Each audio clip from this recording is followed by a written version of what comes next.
Good afternoon, everyone, and thank you for joining us today as we continue our awesome Tomorrow Technology Today Improving Talks 12-part series.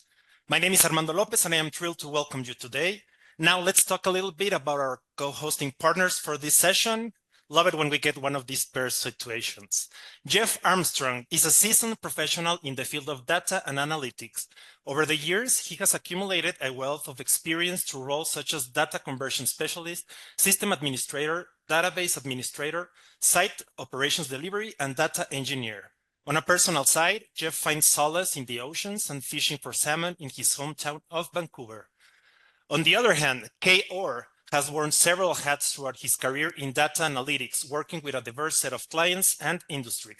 His experience includes his roles in data architecture and engineering, as well as a history in data analysis, business analysis, supporting evaluation, and data science initiatives. Kay loves to travel and explore the world, especially through food and drink. You'll be likely to find him reading, cycling, swimming, or enjoying a beer at a local brew pub. I am honored to welcome them today with their webinar, Business Transformation Through Microsoft Fabric, New Era of Data Analytics. Before we start, I encourage you to use our Q&A feature so you can ask them questions which they will be answering live. And now, here's Jeff Armstrong and Kay Orr. The microphone is yours, my friends. Thanks so much, Armando, and appreciate everyone being here. We're excited about this presentation today. As Armando said, we're continuing on with the series of talks about tomorrow technology today, and today we'll be focusing in on Microsoft Fabric. Some of the previous talks, which we encourage others to review when you have a chance, if you haven't seen them already. A couple talks that really dovetail closely with what we'll be discussing today is the October 1st talk, How Technology is Holding Back Business Value. There, Devlin talked about how outdated technology could really hold you back in your business growth, and how you could discover strategies to unlock its full potential.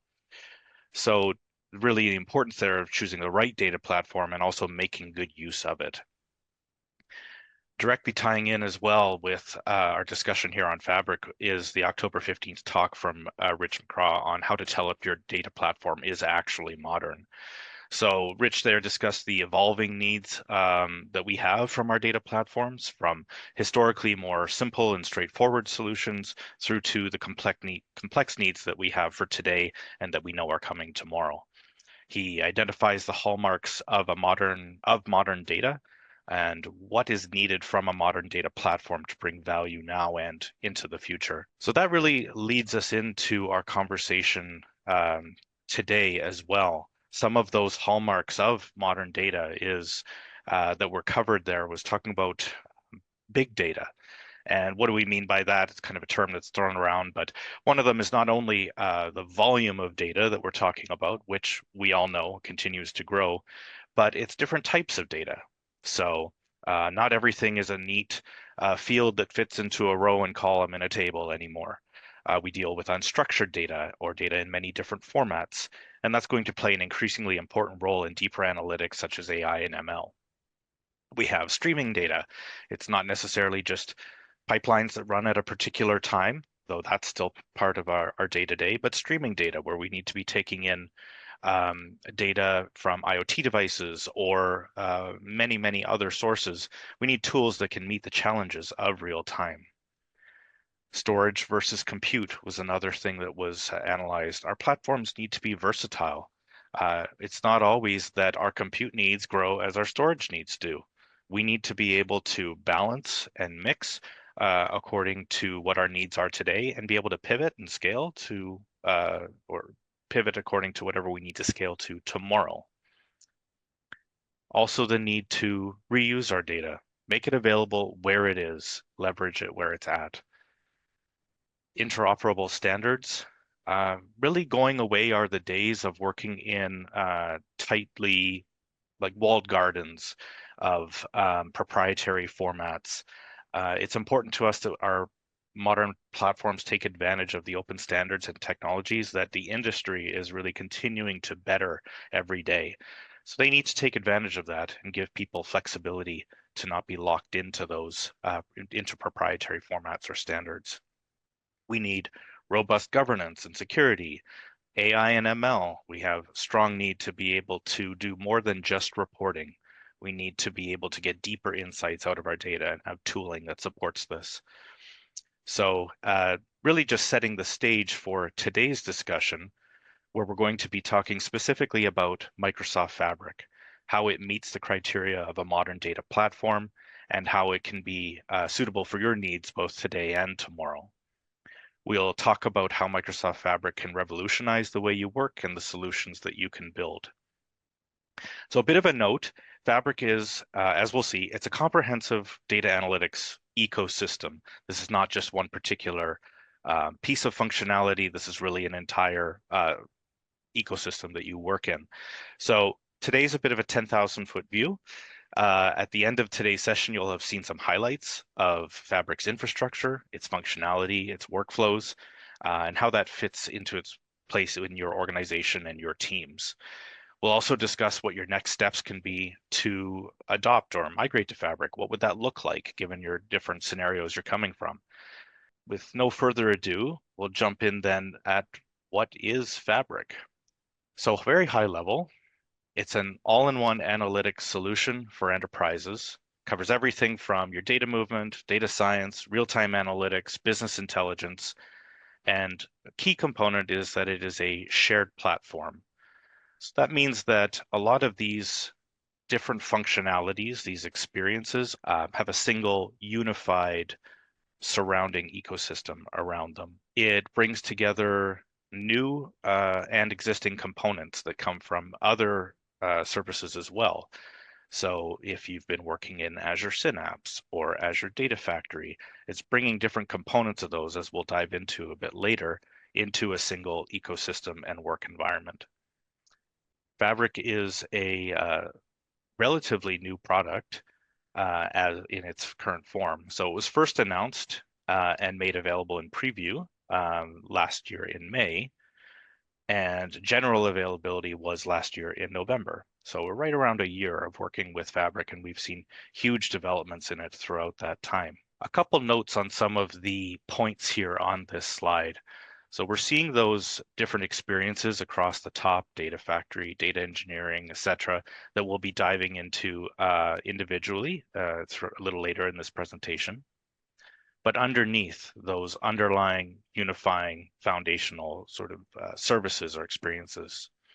So a unified data foundation with OneLake, which we'll dive into in a minute, comprehensive security and governance. And then in that unified section in the bottom as well, we can see a few things that tell us a lot about what makes Fabric what it is. One key thing is it being a SaaS experience. So software as a service, what we're seeing with this, and this is really something that's going to be an ongoing theme here as we talk, is around Fabric being available to spin up and be available for you quickly.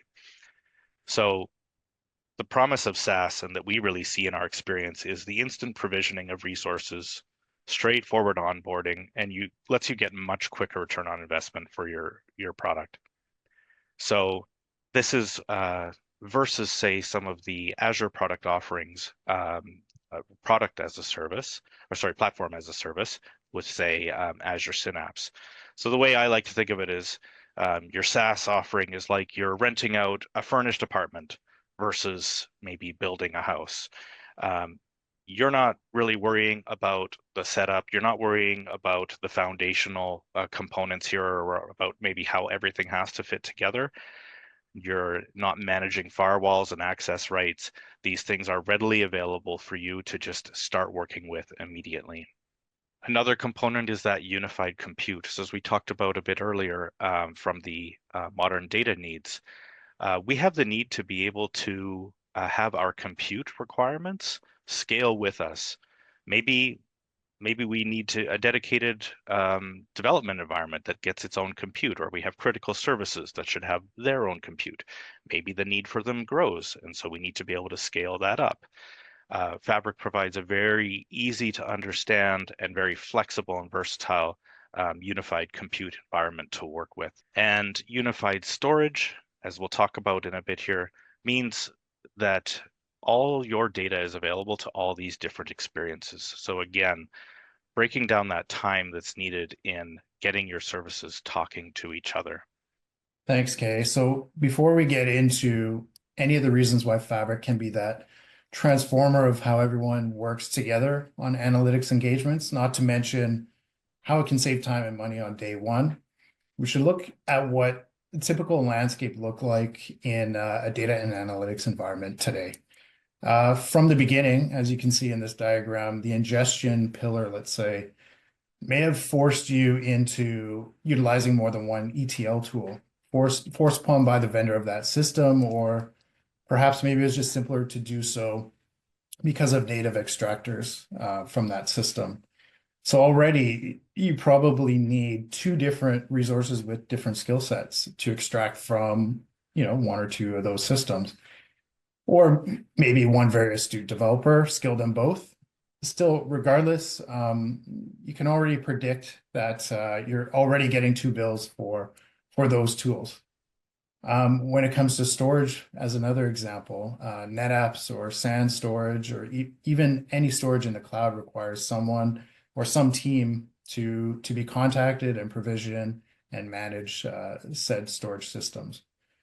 Not to mention that some of the older storage systems, they still require physical homes in a data center somewhere. So that's a lot of cost put on top of just resources. So when it comes to Fabric, on the next slide here, you can see how everything is kind of, dare I say, in one compact solution. It's software as a service, meaning you're not paying for that data center to store this in. You got one bill, lower maintenance and overhead, and frankly, resources are available out of the box, standing up. No proprietary skill set necessarily required to do that provisioning. So on the next slide, we ask the question, who is it for? So who will use it? And on this slide, it looks like everyone. And that is what the modern platform brings, a singular place to manage your workloads, your security, and presentation layers. So we'll cover the individual Fabric experiences that you see here and who the typical audience end users are in the coming slides. So as mentioned before, in a nutshell, Microsoft Fabric provides that unified workspace that can improve how your entire organization uses their data. So as we talked about before, Fabric is both a combination of like an evolution of some functionalities and tooling that comes from existing tool sets, as well as some net new. So before we jump into those experiences, we'll talk about some of those new features and functionalities that are really unique to Fabric, innovations that they've brought that can bring value to you today and tomorrow. The first one we'll look at is One Lake. So in an earlier slide, we had talked about those foundations that are shared throughout the Fabric ecosystem. One Lake is the data foundation. So a term that you'd sometimes hear used if you're watching any videos, say from the Fabric developers, etc., is One Lake is the OneDrive for data. And what they mean by that is that it's really ubiquitous and throughout. When you're using, Office apps and you go to save something, really the default that it's pointing you to is OneDrive. It's something that is shared, it's readily available across others, and it's ubiquitous. It's there. So what is One Lake? It's really a unified logical data lake, if we're getting technical underneath it all. It is a broad data lake designed to be the single place for your analytics data.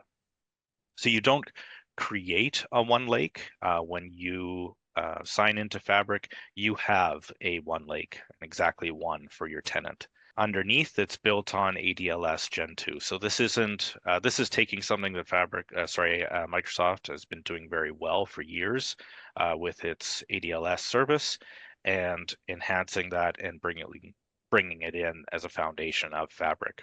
Benefits for us is that having a unified data platform saves time and effort and gets you to realizing value sooner. as we've talked about a bit earlier, there's no additional configuration needed to set up that infrastructure and networking to get your services, your different components of your analytics architecture talking together. And if you've ever worked with cloud infrastructure, you know how much work it can be to get all of those services talking to each other securely. With Fabric, this is something that's right out of the box and is a massive time saver. Just briefly, here's some of the things that it can, having that unified basis can help us with is, if we look at the bottom left image today, what we see is that a lot of times we have siloed sets of information, lakes, warehouses, and we tend to be using ETL to move information between them quite a bit. Operations needs a copy of this data, so does marketing, so does sales. We find ourselves doing a lot of data orchestration pipelines to move data around. Whereas, as we'll talk about a bit further on as well, having data shared from where it's at and readily available to all those experiences in the way that you govern is a huge time saver and lets you get more use out of your data in that one copy of your data. Shortcuts. So I'm happy when I get the easy ones, and by easy I mean how easy Fabric has made it to get external data into OneLake and the Fabric environment in general. So shortcuts act very similar to your shortcut on your desktop to a file or a shared folder, say to another server. It's basically a link to data that you can access without physically moving that data. So with Fabric, you can shortcut at this moment to, let's say, Amazon S3 buckets, which we've done for clients in the past, Google Cloud Storage, existing Azure data lakes you may have in your ecosystem, or something that you've already built, let's say, in Fabric itself, so in OneLake. So with the modern data platform, they're making it so you don't just copy data over and over. What we're looking at now is reducing and reusing existing data from one place. So now if you refer back to the original slides talking about before Fabric architecture, shortcuts make this decision to, let's say, move forward with a modern platform such as Fabric a little bit easier, because you can bring in yesterday's data lakes and other platforms' data that you've developed for years into Fabric without physically moving a single byte. So that does make that decision a little bit easier. You don't lose things you've been working on for years and spent that time and money in. Next up, we have mirroring. So shortcuts are great, of course, but what if your data isn't in one of those supported sources? So mirroring can simplify bringing in other data, for example. So it is essentially a copy of a particular database stored in OneLake in near real time.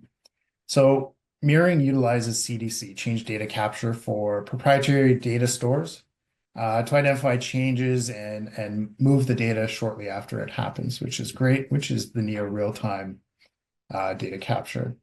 So currently Fabric is only supporting Cosmos DB, Azure SQL database, Snowflake, and the Unity catalogs within Databricks. So why is it important? We haven't yet talked about no-code querying. We will. But how about no-code ETL? So data is moved to Fabric without any code through ETL, extract, transform, load. Data gets converted automatically to the Delta Parquet on the way in. So it's conforming to the OneLake standard already. And, mirroring isn't something that you turn on and it brings in the entire system. So you can select tables from an individual source. Not everything is required to bring in. So again, back to technology before Fabric, if it's still in use, and of course it could be, and it will be for some time. Mirroring provides that easy experience to speed the time to value for insights, decisions, break down that silo between technology solutions. Going back to how technology is holding you back, this is one way to move forward without having to completely lose what you've built over the years. Just as an anecdote on that one, Jeff, we were doing a project the other day that involved two things. We had transactional replication, which is essentially what mirroring is, just with a nicer branding. But we had transactional replication set up between Azure SQL Managed Instance and Azure SQL Database. And then in that, a separate part of that solution also was mirroring in from Azure SQL databases into Fabric. And the promise here that's given of this, quick time to value was just so apparent in that it was literally clicks just to get that data in from Azure SQL. It was so incredibly fast. Meanwhile, the transactional replication, nothing wrong with it, but it sure took a bit of configuring to get that up and going, to make the firewall updates, everything. So the difference is really stark in just being able to break down those barriers of just let us develop and get the value out of the solution. So it's one I'm really appreciative of and enjoying working with. Another new set of functionality that we'll see, especially if you're doing any sort of reviewing of Fabric, doing up your own learning on it, is you'll see references to CoPilot everywhere. So CoPilot is Microsoft's everyday AI companion. You have a suite of different copilots that you've probably interacted with, whether it be from the browser or within the Office ecosystem. Well, Fabric has its own set of copilots that are peppered throughout. And really the idea, much like other copilots, is about a lot of it is quality of life, making things simpler for you, making suggestions. But for your developers, this is also helping with things like data wrangling or setting up common data connections, maybe summarizing your queries for you. For your data science and data engineering folks, it's intelligent code suggestions and completion, or helping you with building out your analytical models. Power BI was the first place that we saw copilots integrated, and some may have made use of its essentially automated report development, where it's suggesting for you based on the data, here's a set of reports that you might find useful, and that's kind of like your starting point that you then continue on from, or helps you out with writing your DAX queries or KQL queries, or whatever the case may be. So this is something that is a huge value add from Microsoft. A note that if you are making use of Fabric, you do have to have it's available just with a particular tier of capacity.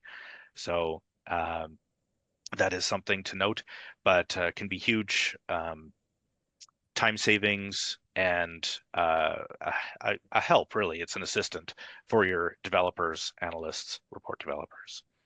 So now we'll have our admittedly Whirlwind Fabric experiences tour, where we're going to be reviewing in a little more detail each of those different personas, if you will, or experiences that Fabric provides. So first off, at first this may look intimidating, but everybody loves a Venn diagram. The analytic landscape of, let's say, Microsoft services. So a lot of familiar names on here.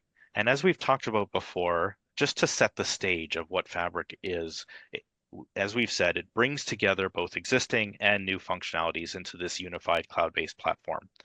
So what that means is that there's a lot of functionalities and features that we're familiar with and have worked with in other products. So Azure Synapse, most notably, we see a lot of the common experiences there if you're working with Spark and notebooks, or the warehouse or pipelines in either Synapse or Data Factory. Those are going to be very familiar to you moving into Fabric. Fabric's really taken those, and it's like an evolution of those products and services. Azure Data Explorer is where we get a lot of our real-time experiences that are brought into Fabric. And then Power BI, if we note, and as we'll touch on a bit later, this is really a part of Fabric. So when we're talking about Power BI, we're really talking about one set of features within Fabric. And Fabric has actually taken the foundation that was set with Power BI for its user interface, its governance model, and it's taken that simple but effective structure and extended that out to the rest of the ecosystem. So anyone who has worked with any of these products is going to find Fabric or at least certain elements of Fabric, extremely familiar. You can quickly get up to speed with working in this landscape. The first experience that we'll talk about is Data Factory. So at its core, what is it for? Well, you need to bring data into Fabric's environment. Jeff talked about a number of different ways that that can be done really near immediately, whether it be through shortcuts or through mirroring. But you might also need pipelines to bring in. Maybe it's from a REST API or some other sort of on-premise data, for example. You also need to move data within your Fabric ecosystem. If you're building a medallion data lake architecture, you've got transformations and data loads that take place between your different layers as you cleanse and refine your data.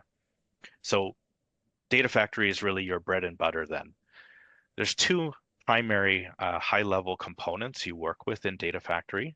The first one is data flows, which is Data Factory's native data transformation tool. We'll talk a bit more about that on the next slide, but it is interesting for those who may be familiar with data flows from Power BI to find them in Data Factory and not in Power BI. The other major component you'll work with are pipelines. So pipelines are data orchestration's bread and butter. That's where you schedule and manage ETL jobs. You ensure that you can have data moving from where, transforming how, when, and you monitor to see that things are taking place as you want. So this is really critical, as we could imagine, for any sort of analytic system.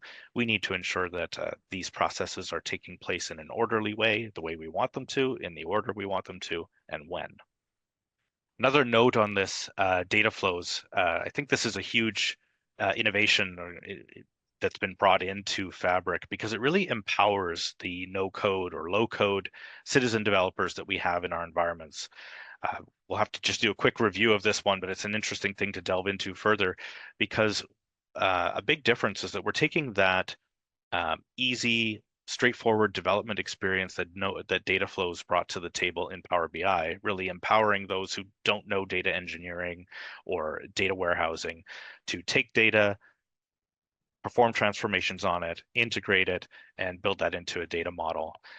The big difference that's taken place here is that rather than that being used just to produce a Power BI semantic model, you can then take the output of that data flow and land it into your data warehouse or your data lakehouse. So it's taken that skill set that your data analysts or others may have developed and really elevated it to being a full-fledged proper ETL tool. So this is something that's very interesting, especially for those that maybe have just more junior data analysts or in the organization who've built up their Power Query skills, and it's taken that to the next level now, and they can participate and build out full-fledged ETL tooling. Before we jump into our next sections here, it's always a toss-up between Jeff and I, who's going to talk on this one. So before we go into talking about our next two experiences, data engineering and data warehousing, these two experiences are really used to build out two different tools, a lakehouse or a data warehouse. Getting into the nuances of each of those is unfortunately outside the scope of this meeting, but what we've seen is those have a unified underlying data model. Each of those could read from the other. However, you are picking a particular experience that you're going to build in. So when you're using data engineering, you're using Spark notebooks, you're working with Spark jobs, you're coding in Python or R or Spark SQL, and you're building out a lakehouse. On the data warehousing side, this is where you're using, especially if you've come from maybe a SQL Server or Azure SQL background, you're using T-SQL and stored procedures, and you're writing into and building a data warehouse. So again, outside the scope of what all we can cover here today, but this is something that you'll want to consider as you dive further into your Fabric journey. The key thing is that both of those are supported for you in one ecosystem, again, with an underlying unified data structure beneath them. As to which one you would choose, this is going to depend on things like which set of data you're using, what type of data you're using. If you've got unstructured data as well, lakehouses are where you want to be. If you have teams that maybe come from a data science background, they're probably working with Python and notebooks already. Lakehouses are going to be very familiar. Maybe you have others that come from a strictly SQL background, and maybe you're porting in a solution that's got a whole bunch of stored procedures and functions built out.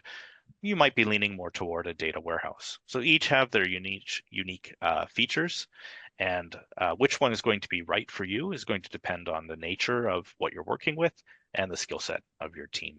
So what is the data warehouse experience? This is a quote from a few months ago, but I stand by it. It is traditional data warehouse that supports transactional T-SQL capabilities like your standard, I'll call it old school enterprise data warehouse. You can transform your data using T-SQL stored in relational database data warehouse experience. The experience will be very familiar to database developers doing development in SQL Server, Azure Synapse, dedicated SQL pools, etc. This is the home where you build your typical facts and dimensions for structured data analysis. We mentioned earlier about Delta Parquet files. No matter how you shape it, it's still Delta Parquet as a data warehouse, same as your lake house. It all sits in one lake. So again, the benefits, the key, as Kay mentioned, familiarity of full T-SQL commands are available. But not only that, if you're not so strong with T-SQL, you have your additional visual queries available for the no-code experience, as I mentioned earlier, allowing citizen and pro devs to work alongside each other in the same environment. And again, that's what Fabric kind of brings to the table. The next slide, we have some examples specifically of this visual query editor that provides an easy visual interface to write queries against your data warehouse. Once you've loaded the data in the warehouse, use a visual query editor essentially to create your queries, analyze your data, and actually save them for running as needed. And I mean, you don't have to use this. A lot of people can and are comfortable with SQL syntax, but again, here's an easy way to get some results fast, and you can also save them. So again, we mentioned who is Fabric for, and with these modern workflows, citizen or pro, this is kind of the area in Fabric where the skill sets meet. Fabric is literally for everyone. This is key to your citizen developers or a business analyst who just wants to jump in one time only, write a query to answer their questions, and perhaps they save it for running it on a weekly basis. But the skill set isn't required to query your data warehouse. The next experience is data engineering. So data engineering is where you build out your data lakehouse using Spark notebooks. It says, how exactly does Data Factory Fabric implement CDC? And do you need a background in traditional BI techniques to apply the concept of CDC? How does Data Factory or Fabric implement CDC? I guess the question would be just in what sense is this CDC? How can we leverage capturing change within Fabric itself? Fabric does use CDC in a few ways, and part of that is using the CDC of source systems as part of how it brings in data from external sources. So as an example, Fabric can leverage the CDC of SQL managed instance or to bring data in. Or behind the scenes, it's really using CDC to mirror in data from an Azure SQL database, for example. As for within Fabric itself, if that's a question like, hey, how can we make use of CDC within Fabric? There's a number of different ways that you would accomplish noting or identifying changes in your data and incorporating that into your ETL. Follow up here, particularly for dimensional data. So if the context is within Fabric, then you might actually make use of not necessarily CDC, but a feature of Delta tables, which is called your change data feed. So again, getting more technical than we're able to in this discussion, but underneath, you've got data lakes, you've got Delta Parquet, as a format, and it inherently within that format itself keeps tracks of changes to your data and provides some really fantastic functionalities like time travel, rollback, inherently just built into that format. That change data feed is something that you can leverage within your ETL itself. We've talked a bit about data engineering, your Spark notebooks and lakehouses. We could have a whole weekend workshop on this. But the value that we get out of this is that Spark is really a set of tooling that comes in that was specifically designed around handling huge data loads. That's where Spark came in, from industry and brought in a different set of tooling than was coming from, our more traditional data warehouse experience. So from the ground up, what you're getting available here is a compute engine for processing data at massive scale. So definitely something that is integrated right from the very basis of Fabric, and it's really actually what it's largely evolved from. And for those who may have worked with data engineering in, say, Azure Synapse, you're going to find huge quality of life improvements in working in Fabric. Instead of your session starting up in, maybe 1 minute, 2 minutes, 3 minutes, you're talking usually about a matter of seconds that you have these provisioned and available to you. So that's just a huge boon, not just in your actual development, but also when you're executing your notebooks, say in pipelines, for example, so much faster and saving a lot of time. The next experience that we'll talk about is Power BI, but won't spend too much time on it because really this is the same Power BI that you know and love and have been using before. As we looked at before, Power BI is one component of the Fabric ecosystem. So a couple features that we will call out, though, that are enhancements that we've seen brought in with Power BI then being part of Fabric is one of them is the enhanced way that you can work with semantic models. So semantic model being that layer that you have sitting between your actual data and your reporting. And that's where you're defining, it's not only where you define the relationships between your tables, but also building out your query, like your measures. Perhaps you're defining KPIs or some other business logic that really belongs in the semantic layer. The way in which you work with that is much more enterprise focused. It helps to support a workflow where you're having dedicated folks who maybe have that as a strong skill set, that data modeling skill set, focus there. And your report developers are focusing on using your semantic model in place and also in reusing it throughout different reports. So that's a workflow we've always encouraged and worked to build into governance with those we're working with.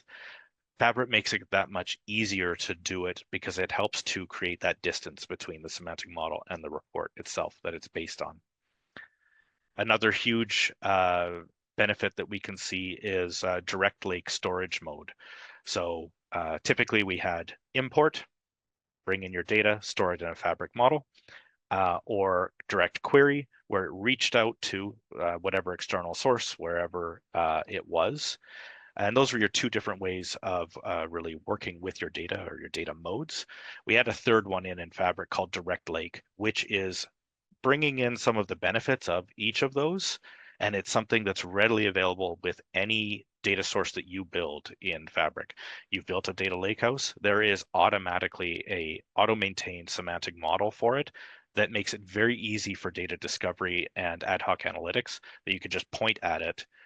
No need to build that model, and you can be querying data off that lakehouse directly. So again, quality of life and just huge time to value, being able to quickly get in and analyze this data where it's at. Okay, real-time intelligence. This has been renamed a few times in the past, and funny enough, day before one of our presentations, they changed it altogether, and we had to do a quick update. But what is it?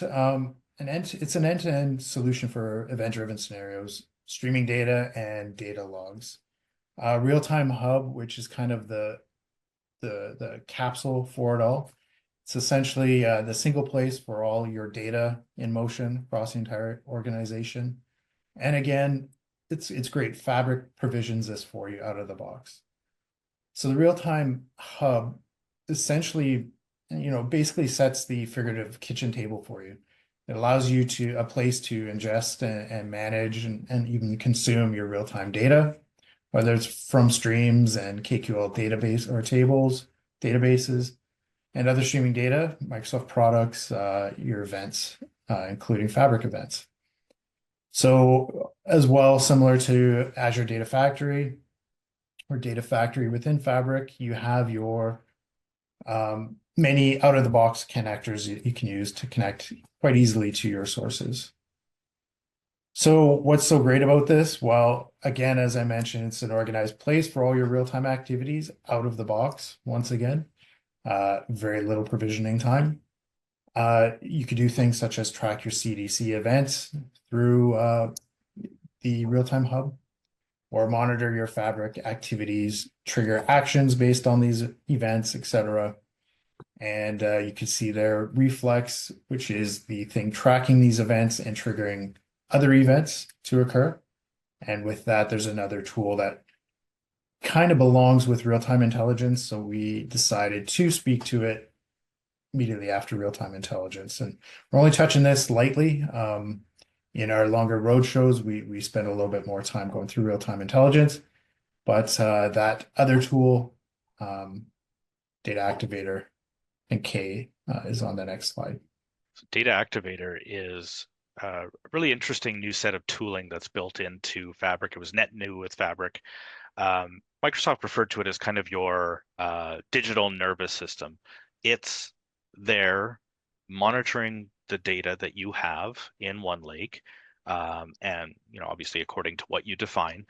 And part of that real-time hub, we had over on the upper right-hand side, ACT, so reflexes. And that's really where Data Activator comes in, where you can be defining a set of conditions that you want to be monitored, and then have action taken upon them. So whether that be notifying you by sending out an email or sending a Teams notification, kicking off a Power Automate, variety of different things that you can have there. And while we have had let's say similar functionality before, like in Power BI, you had the ability to set an alert on a dashboard. This is going, sets the scope of it way beyond that, and also lets you get way more nuanced than simply, if the condition of X is greater than 10. You're getting to define much more nuanced triggers or events that you're looking for, like say a certain threshold, dynamic threshold being passed X number of times within Y time frame. Like you can really get more nuance to watch for those things that are unique to your business. The benefit out of this is that we've often built solutions in the past that were very reactive, or that required us to monitor a report or a dashboard or something like that, so that we can observe when an event has occurred or a certain trend is being noticed and take action. That certainly still has its place, but Data Activator and Reflexes go to the next level of really having these monitored for us so that we can be alerted perhaps when a certain trend is being noticed, so that we can be getting ahead of it and trust that it's being it's observing for us. So empowering us, let us focus on other things. The next experience is data science. Again, another one of those sections that could have a whole weekend workshop of its own. The key things with data science is that there's two major ways that it, let's say, benefits us or really shows its chops as a sort of a modern data platform, is that it supports the tool sets, the functionality, the libraries that your data science teams are already working with, and integrates those. Data science has a robust set of libraries and platforms that are used as part of those workflows. So Fabric supports those and lets you integrate them so that you can be running your experiments and building out your machine learning models. The probably huge benefit that we see out of Fabric that's sort of a differentiator is to do with the workflow that your team can have in data science. So data science is an iterative loop. You're inherently testing out different sets of information to help build your model and get it to the state that you want. This inherently is something that needs to be done repeatedly and very often involves more than just the data scientist or science team. This is also business or analysts that are looking at that data and seeing how well is this suited to what our business need is. Fabric's strength here is really in, again, common theme, unified platform and collaborative space. You can have a dedicated space for those teams to be working together very easily off common data sets. So your data scientist is modeling, and then immediately a semantic model available off of that model for your analysts to be able to use and plug in against whatever other sort of tests that you have. Key here is collaborative workflow and getting our teams, breaking down those barriers between our teams to get the work done more quickly. Okay, so security and governance, this again we could spend an hour on this going over all the individual tools available. So I will only highlight a few things in this webinar here in terms of security and administration. For example, admin portal and monitoring, I think that's the important place to start. Here is where from within the application, you can manage your tenant and Fabric settings, where you can grant access to users to whether it's preview features for Fabric or restrict creation of items within Fabric to certain users, or even delegate the administrative tasks within Fabric to users who own a data product, let's say, within their workspace, and then truly give them full control over their data. Creating domains, which is new in Fabric, it can act as a hierarchy for managing your data products for security, but also for ease of finding and granting access to your individual data silos. Capacity metrics. So there is an app that exists here for monitoring the use of, let's say, processing power of Fabric that you signed up for. Are you utilizing it? Are you overutilizing it? It's great that they provide you a place within quite easy app to use just to monitor, when is it being used and how often are you bursting and smoothing, for example. So many of these tools are available, well established already, and they are there for you to manage your estate as well as be readily made available for integrating with Purview as well, which fortunately or unfortunately is an outside application which requires an additional license, but is well established as well for with other Microsoft tool sets. So questions we may have learning about this functionality, perhaps this is first exposure to Fabric, or you've been hearing about it for a bit and you're thinking, that sounds great. What about what I already have built out? Or what about what I already have built in Synapse or a Data Factory? I guess one note on that just briefly is Microsoft has indicated that those are going to continue to be enterprise grade platform as a service solutions for data analytics. Fabric is an evolution of those offerings in a SaaS solution, and that can also connect out to them. So allay your fears perhaps if you had any in that regard. Of note, though, is that what we are seeing is the focus for innovation is really in Fabric, and that's the first place that new features are landing. And also because of its integrated nature, lends itself more readily to continuing to build further integrations between these functionalities. Of note here is that Fabric can meet you where you're at. So we have a few different terms here. Greenfields. You are wide open in what you can develop. You're ready to start new development. That's a perfect time to adopt Fabric. And the path to doing so is pretty straightforward and very quick. Brownfields. We have some development here already. How could I migrate, or how could I meet partway, take advantage of some of the functionalities of Fabric while still retaining what we have? There's definitely a path toward that that would depend on what tooling you have, what are you built out in? Or Jeff's favorite term, you're a stuck dinosaur. Moving out to, you've got things built out maybe on premise, or you're on some sort of legacy system, and moving to Fabric or the cloud is just something you want to do, but maybe it's not feasible right at this moment. How could I still leverage Fabric right now?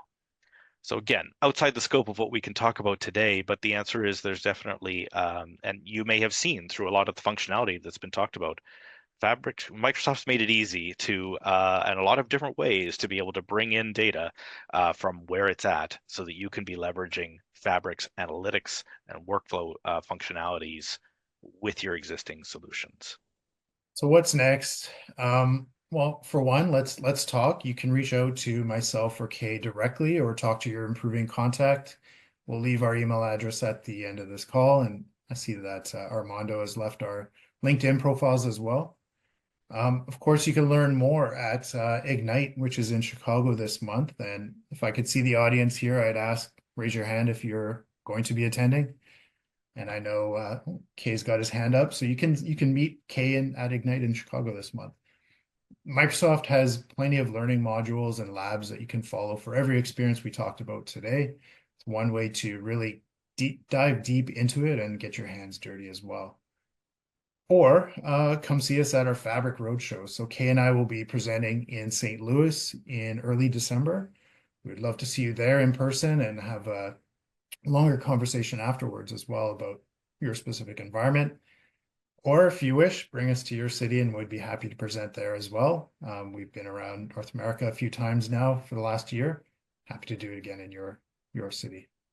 Thank you very much, Kay and Jeff. That anonymous attendee about the Fabric comfortable with Power BI report server question. Now, very interesting stuff. Thank you, you guys, for this presentation. I want to thank you all for joining us today, especially Jeff Armstrong and Kay Orr for sharing their presentation with all of us. Nice work, you guys. And coming up tomorrow, we have some exciting stuff for you. Preston Mesarve will continue with our Tomorrow Technology Today series with his webinar, Empowering Your Data State, Modern Practices for Data Quality. You can't miss it. See you tomorrow. Have a great rest of your day. Thank you again, Kay and Jeff.